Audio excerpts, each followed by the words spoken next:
조국 법무부 장관 일가가 운영하는 웅동학원 위장소송 의혹 등을 수사하고 있는 검찰이 조 장관의 동생 조모 씨를 처음 불러서 조사하고 있습니다. 위장 이혼 의혹이 제기된 동생의 전 부인도 함께 검찰에 소환됐습니다.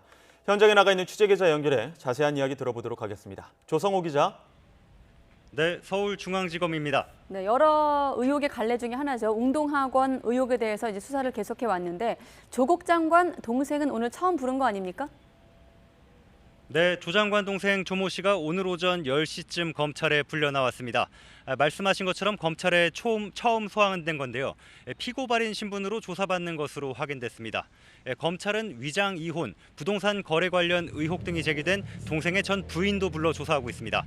검찰은 조 씨를 상대로 웅동학원의 공사비 청구 소송을 제기한 과정과 실제 공사가 이루어졌는지 등에 대해 집중 추궁하고 있습니다. 최근 웅동학원 관계자들을 조사하면서 당시 테니스장 공사 등이 실제 이루어지지 않았다는 진술도 확보한 것으로 전해졌습니다. 검찰은 특히 조 씨 회사가 웅동학원 관련 공사 말고는 다른 수주 실적이 없는 점 등으로 미뤄 사실상 유형 회사였을 가능성도 살펴보고 있습니다.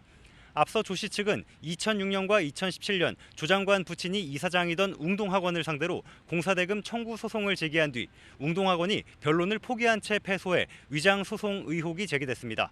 당시 소송으로 조 씨와 전처가 확보한 채권은 공사대금 16억 원과 지연 이자를 포함해 모두 100억 원대에 이를 것으로 추정됩니다. 검찰은 1999년부터 10년 동안 웅동학원 이사를 지낸 조 장관의 관여 여부도 들여다보는 것으로 전해졌습니다. 의혹이 불거지자 조 장관 일가는 웅동학원에 대한 모든 채권과 권한을 포기하겠다고 밝혔습니다. 네, 조국 장관 동생도 검찰 조사를 받으면서 이제 조 장관 부인 정경심 교수 소환 방식도 관심을 모으고 있는데 검찰이 통상적인 절차에 따라 소환하겠다는 게 무슨 의미죠?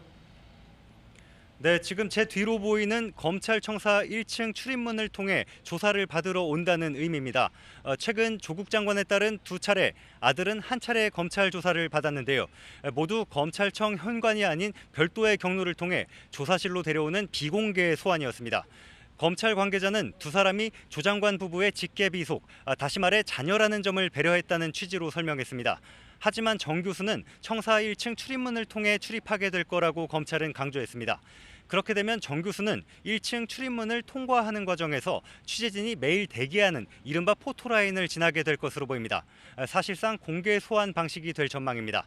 다만 검찰은 정 교수의 출석 장소와 시간 등을 사전에 알리는 공개 소환 방침을 정한 것은 아니라고 선을 그었습니다.